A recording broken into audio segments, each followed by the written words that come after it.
I'm here with Saints in Armour, part of the Musket and Pike series, the latest in the Musket and Pike series, I think, and just set up the Battle of Fleurus. This is going to be my first attempt to play the Musket and Pike series. Well, my first proper attempt. I've had a couple of goes at this battle, just a few turns, just to get those turns of getting it all completely wrong out the way and starting again, which I tend to do with pretty much every new game or new system that I've got. I have to play a couple of turns and scratch my head and get all those complete messy errors done, and then go back and read the rule book a second or third time, or check those sections where it doesn't seem to make any sense and try and piece it together. And I have to be honest, there are sections that still aren't making a lot of sense to me, but I think I've got enough of a grip on what's going on with this game now to be able to try and play this battle to completion. This being the first one that I've played, I'm not sure the extent to which I need to mess around and try and explain anything, or whether I just plough on with it in terms of rules or whatever. I'm not really one for explaining rules particularly. I prefer to just try and give a sort of allude to them or give a hint of the rules as a result of the playthrough. What I will say is, if we come over here, here's one of the player aid cards, and that table there, the orders change table 5.7, that is at the heart of the game. Basically, all the units that you see on the map board are divided up into wings. And there are typically 3 to 4 wings in each army, so you'll have, in this battle, both sides have a left, a centre and a right wing, and each of those wings will be in one of those 4 states: charge, make ready, receive charge, or rally. And if they want to change to a different order, charge, make ready, receive charge, or rally, they have to roll a 10-sided dice and get a value in from that chart. So you can see, if you're in make ready and you want to charge, you need to roll a 0 to 5. If you're in rally and you want to charge, you need to roll a 0 or 1. Obviously there are a few modifiers down here, but that's the heart of the game. It is essentially each of those orders determines broadly what you're allowed to do. If you're not in charge orders, you can't get adjacent to an enemy unit and therefore can't attack it, because the range of musketry in this game is adjacent, and obviously the range of melee combat is adjacent. So with the exception of the extremely limited artillery pieces, there are a couple there on the Protestant side and a couple over here on the Catholic side, but with the exception of those, nothing else can fight unless it's adjacent. So you have to be in charge orders to get adjacent to something. Make ready seems the most flexible in that it lets you sort of maneuver, and it gives you the easiest time to change into other orders. Receive charge, you can barely move. You can move 1 hex, but it might give you bonuses in combat, or it might not, I'm not sure. And rally is for when you're trying to... receive charge does let you reform and rally though, which is important. When you've taken formation hits and morale hits and stuff, receive charge will let you sort that out. And then rally is obviously when you've been mauled and you're trying to rally your forces to fight again. And so having your wings in the right orders at the right time is pretty much the core of the game. It's obviously quite a tactical system, so the precise spacings and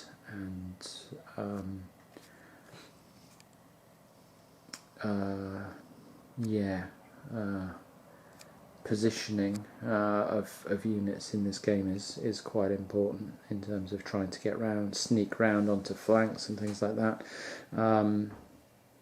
Cavalry is allowed to intercept out to a range of 4 hexes, and it can stop other things from moving and countercharge it and things like that. There is a sort of reaction fire, and yeah, there are, you know, it's a reasonably complicated and sophisticated system, tactical system for musket and pike, and it looks extremely chaotic in a way. I can't really predict how anything's going to pan out here. I can give you give some sort of summary though of the situation here. So on the left of that picture is the Protestant army, the black and grey pieces largely. On the right are the Catholic forces, sort of tan, orange and tan, maroon and tan. So these are essentially all Germans of various shapes and forms, apart from that orange and grey unit in there, which is Dutch. Over here, the sort of orangey yellow, orange and tan units in the foreground there are Spanish. These are Walloons. Green and tan is Italian. More Spanish. Black and tan is no idea. More Spanish, more Walloons, and then more Walloons. Musketeers holding this walled farm at the on one of the flanks here. So those are the compositions of the armies. We're in Belgium, somewhere not far from Waterloo actually, or Wavre, the battlefields of Waterloo or Wavre. That's where we are roughly. A bit south of there, at a place called Fleurus, obviously, the name of the battle. And what's going on in August 1622 is that the Protestant army on the left is, having been successively mauled, the army commanders have been sacked, essentially, by their former employer, and have gone wandering off looking for something to do with this slightly ragtag army, which has suffered a series of defeats.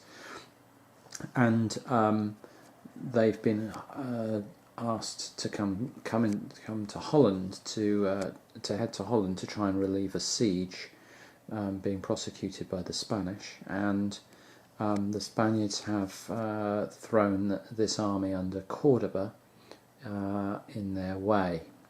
So they are trying to make their way past this Spanish blocking army to continue and relieve the siege.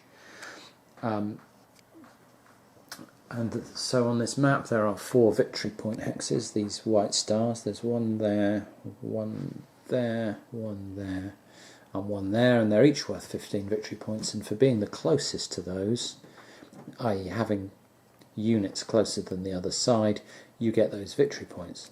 So currently you can see the Catholic army has 60 victory points, and the Protestants have none. So the responsibility lies with the Protestant army here to force the issue. The right wings are quite symmetrical. We have 4 cavalry units here. You can see 4 cavalry units and a -1 leader. Leaders are rated from 0 to -2 as far as I can tell, and minus is being better. So, you know, four cavalry units there. You can see the top number is the troop strength, essentially that unit strength, and the bottom number is the unit morale, or quality, or whatever you want to call it, but that's a sort of rating from 0 to, or probably from about 4 being the worst, or 3 to about 8 being absolutely awesome, jaw-dropping quality troops. So you can see there 3 and 4 sits, and over here you've got a similar sort of story. So this is pretty symmetrical. In the centre we have a contingent of heavy infantry here, and again these units are sort of size 7 and morale 6, and there's about 9 of those. And over here there's some really quite scary heavy infantry. This Italian stuff you can see is size 12. It's a double-sized unit, so it's more unwieldy, but it's morale 8. There's some under there, under that 414 artillery piece, which I think is size 11, morale 7. Let's have a look under here and see actually what is there. Yeah, 11-7. Under here, 15-7. And then at the end there, those Spaniards are 15-8. So these are elite troops that the... sorry, that's my cat leaping around. These are pretty elite troops holding the centre of the line here for the Catholics. Where there are some differences, though, is down the end here, and this is an interesting situation. We have 5 Catholic cavalry there. You can see it's decent quality, 7s on the morale, and sort of size 2 to 3. But over here, on the Protestant side, we have a wing under Duke Christian here of 10 cavalry, and it's not quite as good quality, but it's outnumbering the Catholic cavalry 2 to 1. Now there are a couple of factors in this battle. The Protestant cavalry hasn't been paid for a while and is in a pretty mutinous state of mind, and this cavalry will not intercept anywhere beyond adjacent units, so it will not go round disrupting and intercepting, neither on either flank, but also it has to make a morale check to move adjacent to any enemy units. So these cavalry are pretty much going to decide on a case-by-case basis whether they can be bothered to attack today. They're just in that kind of we haven't been paid, let's have a think about it kind of mood. So that throws a real sort of randomising factor into the works, in that they've got lots and lots of cavalry superiority on this flank if they can be actually motivated to attack anything. The other thing is that there's this walled farm here with some musketeers, and those musketeers are not the greatest troops in the world. They're lights, they're size 2, they're 6 morale. But cavalry can't get in there, so they can't be attacked in hand to hand, and they can take cover in there if they're shot at, and so they can't be shot at either particularly, or you can, but they can choose not to be affected. So that is interesting, because these guys are under charge orders, and these are the closest enemy troops to them. So technically, unless Duke Christian can get his cavalry into a more sensible command, they are going to have to advance on this farmhouse. I mean, they can advance a hex, they can just sort of trot forward, but unless he can get them into a different command pretty much straight away, then all they're really going to be doing is trotting towards this farmhouse, and that's not going to do any good at all. And then of course they might stop and not even bother engaging. Well, they can't engage anyway. So the Protestants have got what is essentially a bit of a puzzle over here, but also a great opportunity. If they can get this out of charge and moving, then they could theoretically slide this cavalry round through this hedge-lined road here and into this kind of area up round here, and suddenly put an interesting sort of threat on the Spanish army from this direction. And that looks like quite an interesting manoeuvre to me, and I think the Protestants are going to try and do that. They'll try not to engage this high quality heavy infantry. they'll try and make that move because it's not manoeuvrable. These sort of double-sized units are not manoeuvrable, so they want to move it about to get it sort of, you know, isolated and a bit confused and muddled up, and they'll wait to move their cavalry round onto this flank over here and see what they can do.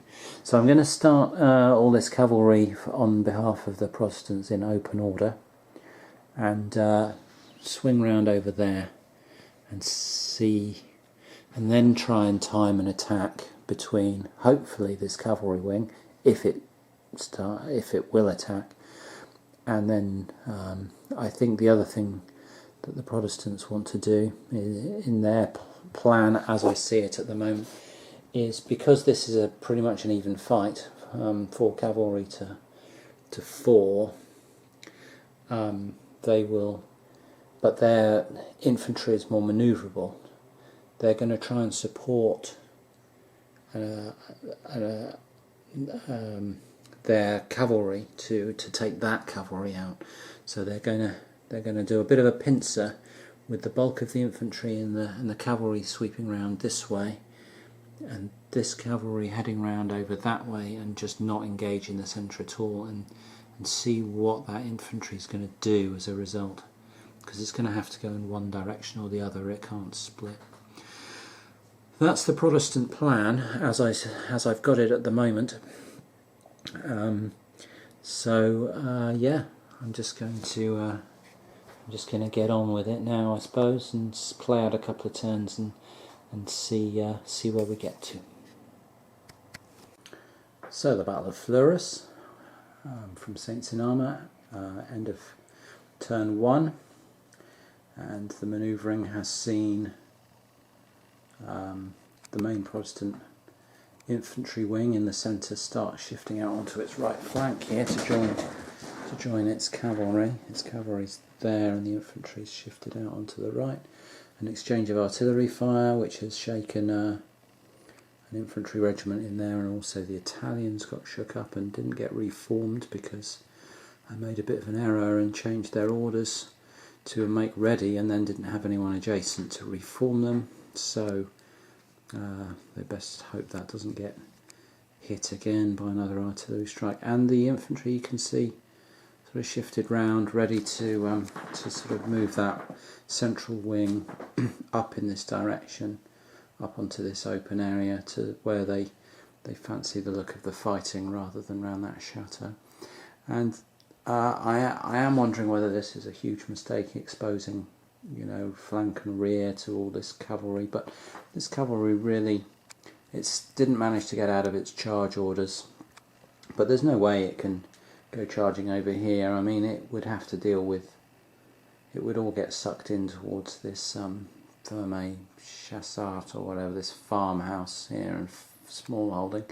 That would use up a number of units, and then the rest, the nearest would probably be over there. I'm not even sure it would make contact next turn, and then it would all be out of command and it would all be, you know, just a horrible mess. So I don't really think this cavalry is in a position to make any sort of organised attack in here and into the rear of these units.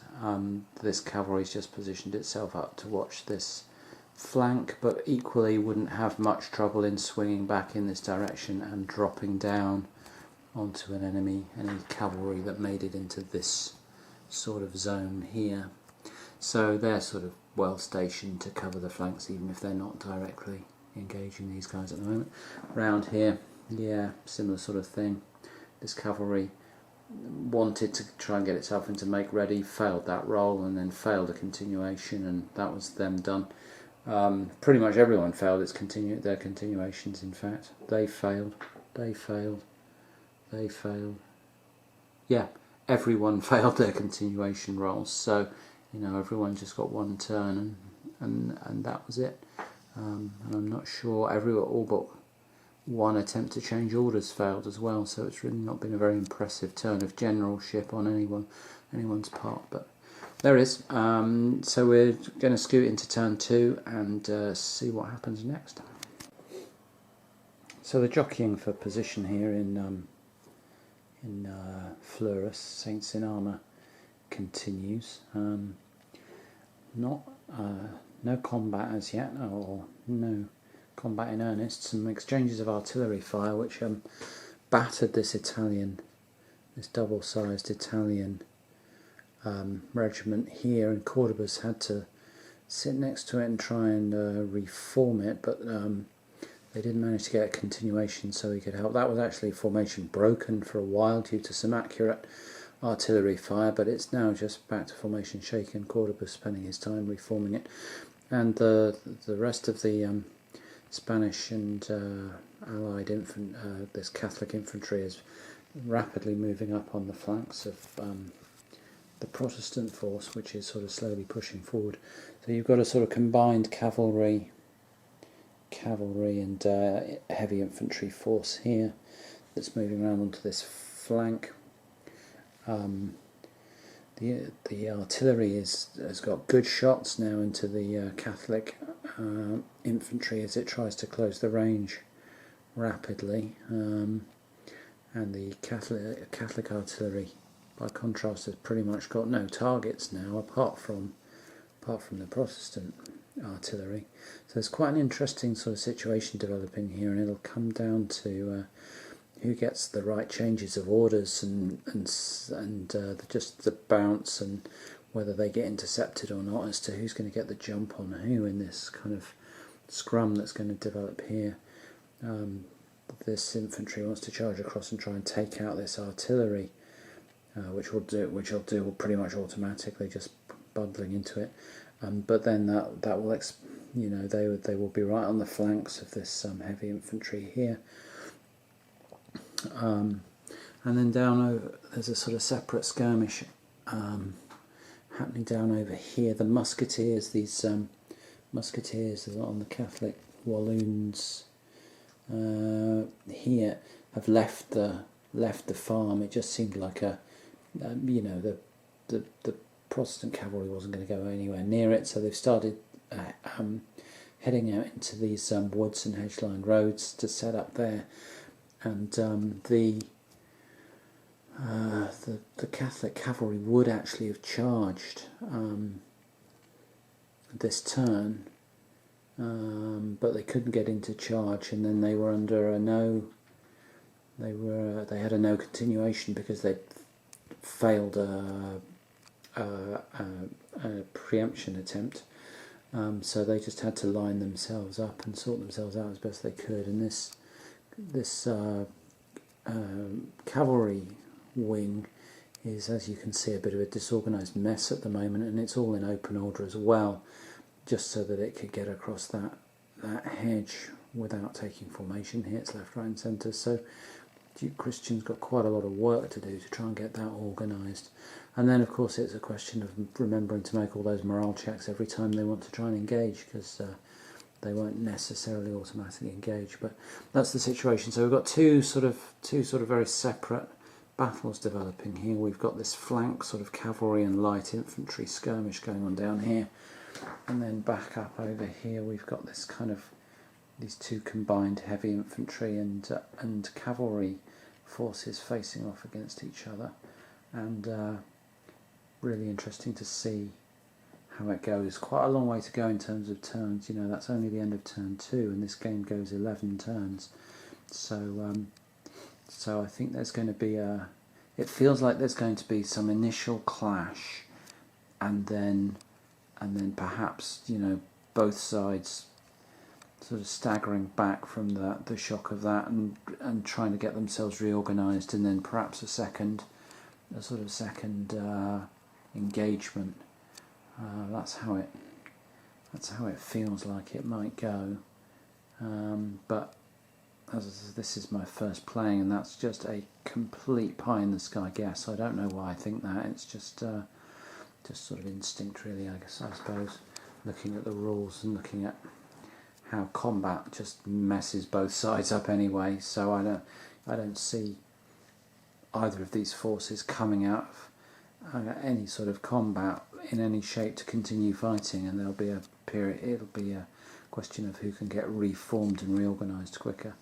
And in just coming on to that point, the fact that the Catholic force has an army commander here, which is Cordoba, he's essentially a bonus character that every time the Catholic army activates, he can run around or he can move, or he can be trying to reform or perform morale checks on things that are with him or adjacent to him, and that just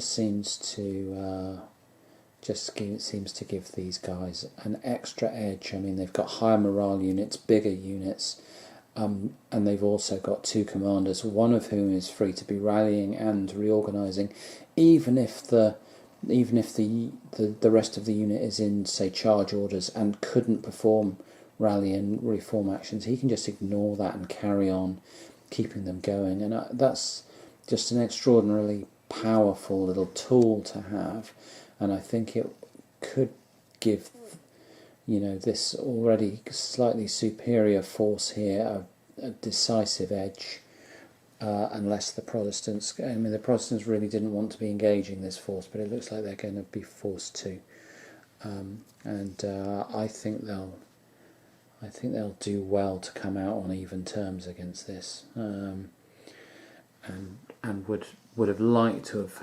had this battle underway quicker so that they could hopefully win it and get their cavalry into play and causing problems. But at the moment, their strongest force, in my opinion, is bottled up over here behind a hedge, needing to sort itself out, and they're going to get crunched in the meantime over on this right flank. But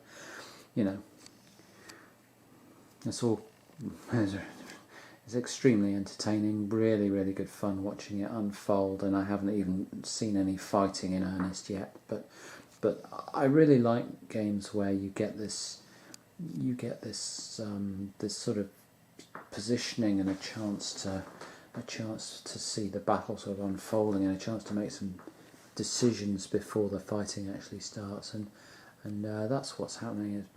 It's really good fun, and on a map that isn't ridiculously oversized either. This isn't even a standard 22 by 34 map. It's significantly smaller than that, but still enough room to manoeuvre these forces around each other and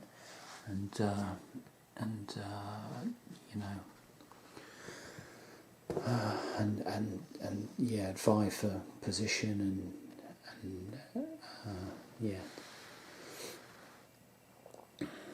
extremely good, interesting stuff. So really enjoying this. My opening 2 turns of the musket and pike, I've just been really enjoying the kind of decisions and the look of it and the feel of it. And again, it's a game without silly counter density. I mean, there are informational counters under there but there's just one under each of these units, and there's others dotted about, but it's in no way onerous at all. So very playable so far, and I'll see if I still feel that once I've had to do a few combats, and we'll see how it goes. Here I am at Fleurus, a part of Saints in Armour, turn 3, and we have some activity. The army's getting closer and closer together and starting to trade blows. Partway through turn 3, what's happened so far, the turn started with this Protestant infantry cavalry wing out here on the right flank, charging into the Catholic cavalry, and there were some exchanges of fire and a few casualties, and then in one of the melees, this Catholic cavalry was defeated, driven back, pursued and eliminated by let's see if we can find by who, by Cup show there. Carp show, yeah.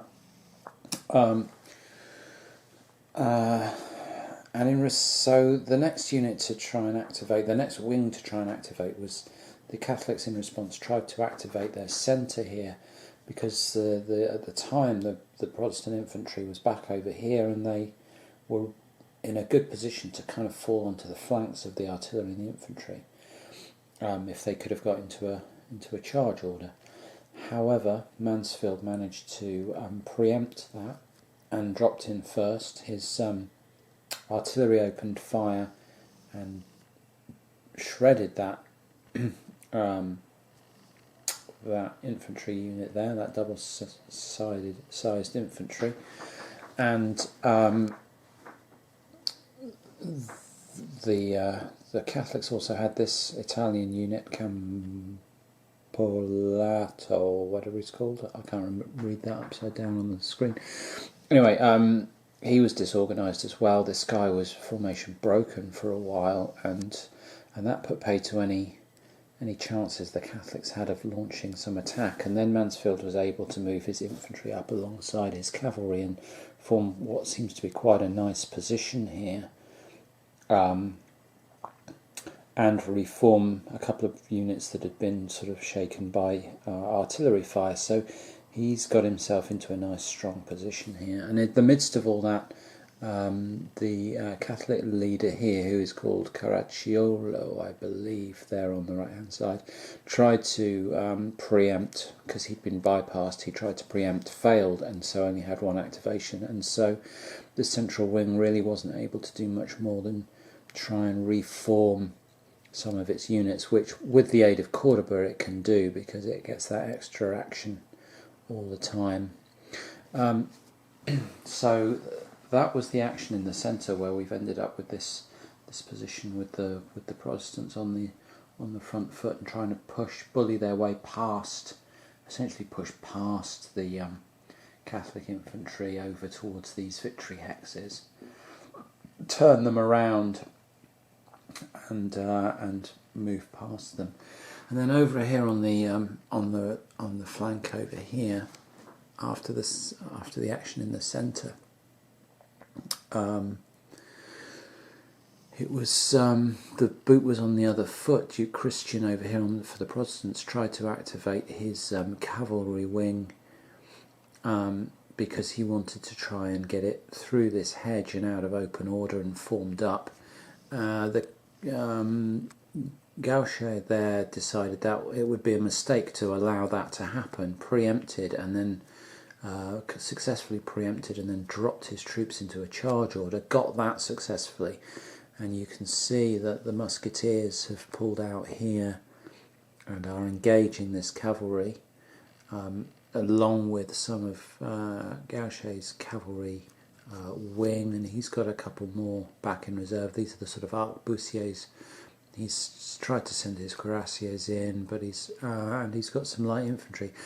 They're probably slightly outmatched, perhaps, but still, he thought that was a better plan than sitting and waiting for Duke Christian to get all his ducks lined up and everything sorted and his troops nicely organised and formed up, and then trying to defend with light infantry stuck in a farm. He just thought he'd throw caution to the wind and try and take the Protestants out while they were disorganised.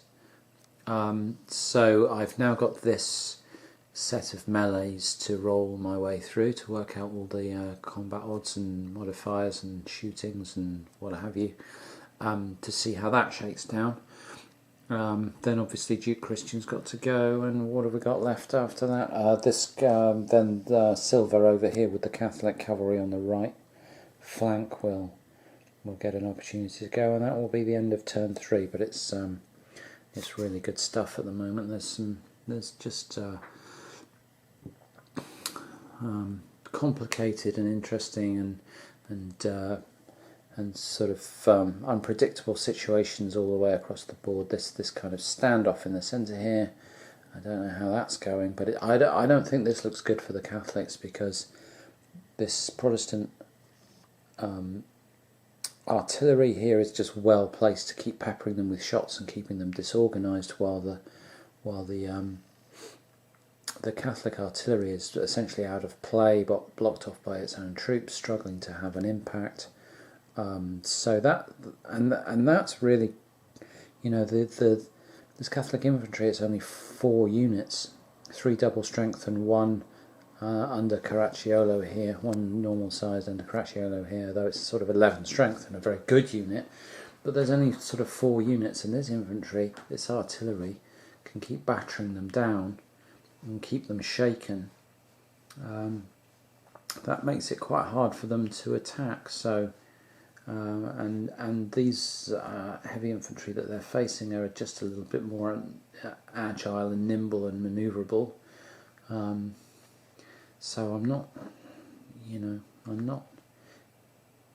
It's certainly definitely not the whitewash it would be, I think, in a straight up fight between this quality of unit and this quality of unit. I think that would be a pretty horrible matchup.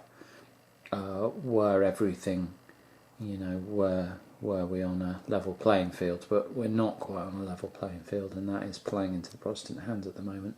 It could all crash and burn for them, but they're reasonably comfortable at the moment given the situation, and they're slightly winning over here. We'll see how it goes for them down over on their left flank. Disaster for the Protestants over here. Although these musketeers weren't allowed, they're not allowed to engage the cavalry, they just moved up to it. They could have fired, I suppose. The Protestant cavalry tried to engage it and rolled zeros, and just everything went wrong. 1 unit was eliminated from in here, having rolled a 0 for an inability to retreat. Rolled badly on the unable to retreat table, and that was all she wrote for that one. This guy in here was forced to retreat away from this musketeer after another terrible roll, and then the cavalry over here just decimated the Protestant cavalry with really super high rolls. So essentially the Protestants rolled 0s for their combats, and the Catholic cavalry rolled 8s and 9s, and when that happens you get decimated. So the if I can find it over here, so there's the casualties on the Protestant side. 2 cuirassiers and an arquebusier unit there. The Catholics lost he'd already gone from the other flank, so they lost nothing, but they did lose Brias there, who in a pursuit, but that's it. It was a 3-1 kicking over here, and it's now Christian's activation, and he's got to do something about it, and he's in a very tricky position because they're currently in make ready orders. He needs to get them into charge in order to engage, but if he gets them into charge, he may have to engage. He probably has to engage in open order, which they don't necessarily want to be doing. So he's got a real conundrum on his hands. One of those situations that I think Musket and Pike is going to throw up a lot of, where all your choices seem to be suboptimal and you have to pick one of them. So he certainly can't afford another turn like the one he's just had, because there's more backup cavalry that Gauche has got in reserve ready to fly in over here. He's got to take the fight back to these Walloon units, these Catholic units. Not quite sure how he's going to do it right now.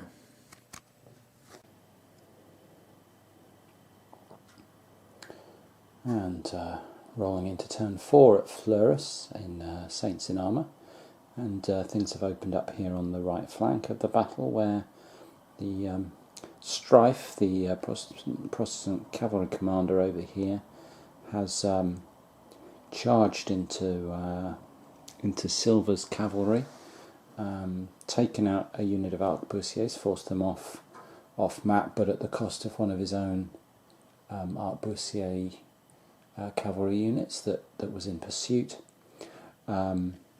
Routed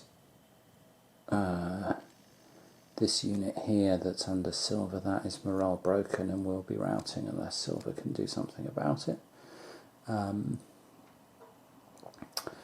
And which he probably can, because they're in receive charge orders, so he should be able to sort them out. But and then managed to drop his own. He got a continuation. Caracciolo, the infantry commander in the centre, tried to preempt, failed, and has a no continue marker, which is not good for the Catholic forces there. So that meant Strife was then able, or Strife was then able to drop his troops. They were formation broken across the board and out of pistol shots and stuff, and he's now dropped them into rally orders. And to manage, and is now desperately trying to reform them. Doesn't think that this cavalry wing under Silver is going to be taking aggressive action towards him, so he's now trying to reform. So it's now over onto the Catholic side, and they have got their right wing commander down here, Gauscher. And last turn, thanks again to a couple of continuations, Duke Christian did at least manage to pull his troops. I mean, he had a disaster last turn, but he did at least manage to pull his troops into something of an orderly line, and those continuations meant he could get adjacent to troops during those and pull them out of open order, so he managed to form up at least a halfway decent line here. Also destroyed a light infantry unit down here, and is facing off inside in now at least in reasonably decent order. So we will see what happens. He'd really like to be able to kick into charge. Of course, Gauscher is in charge, and that might not be the best for him. He might actually try and get out of that situation. That might not be doing his troops much good here. But yeah, we'll see. I've got to think about him now and actually have a look at the state of the troops that he's got available and what he wants to be doing with them.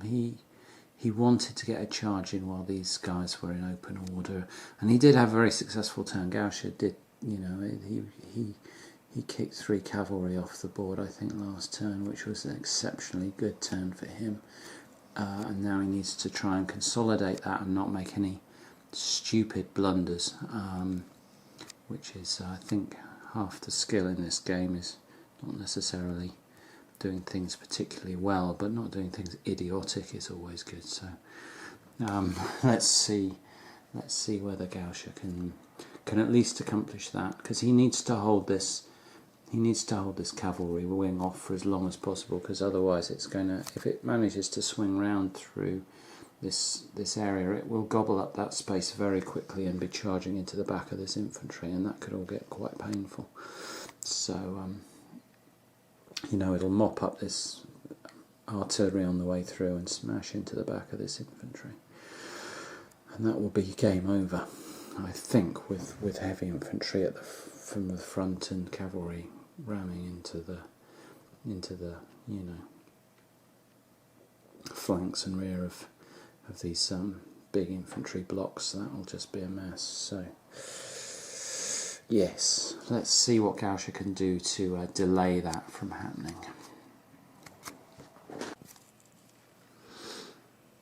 End of turn 4, beginning of turn 5 at Fleurus in Saints in Armour. And what was I saying about Gauscher not doing anything stupid over here on the Catholic flank? Well, he was in charge orders, and he failed to get out of charge orders pressed the attack against this against the Protestant cavalry over here, and paid a significant price for it, including getting himself killed. His replacement Dongshi is on the field there with what remains of his wing, along with one very, very high quality cavalry unit there that absolutely slammed through a Protestant cavalry unit, mowed it down like it wasn't there, pursued it and destroyed it, but ended up in the middle of nowhere. And the Protestant cavalry counterattacked against the remaining Catholic cavalry, and then just decided not to hang around mopping up, but that they were better off repositioning towards the rear of the Catholic infantry. And this is now a very, very significant problem that the Catholic army has. Now, some of this stuff is not in the best of shape. It needs forming up, and it needs, you know, some reorganisation work done on it. But, you know, that unit there is in perfect condition, but a lot of this isn't. But having said that, it is now sitting within striking distance to the rear of the artillery and the main body of the Catholic infantry, and that is not looking pretty. So Dongshi has got something of a job to do, to throw something in the way somehow, to get in the way, just even if just occupying hexes. I don't quite know how yet, but you know, that's his task should he choose to accept it. So over here in the centre there was something of a standoff. Mansfield didn't really do anything productive apart from sort of extend his line slightly, but his artillery did chew up the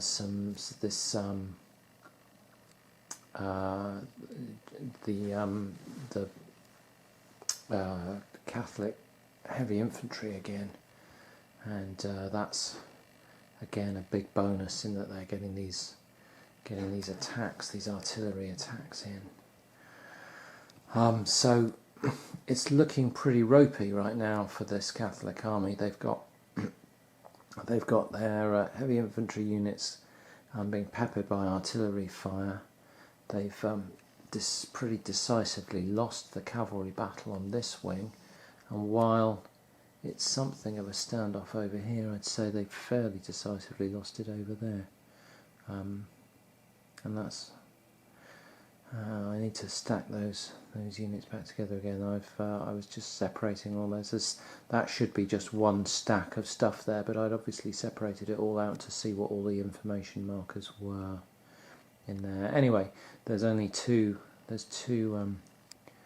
Catholic cavalry left over here, but one of them, as you can see, has taken a casualty, and it's probably formation broken or shaken, or morale shaken or something, and that's an untouched unit there, but you know, they're in all kinds of bother here. So end of turn 4, and the Protestants are definitely the ones feeling much better about how things are going now, especially after this decisive cavalry breakthrough on their left flank.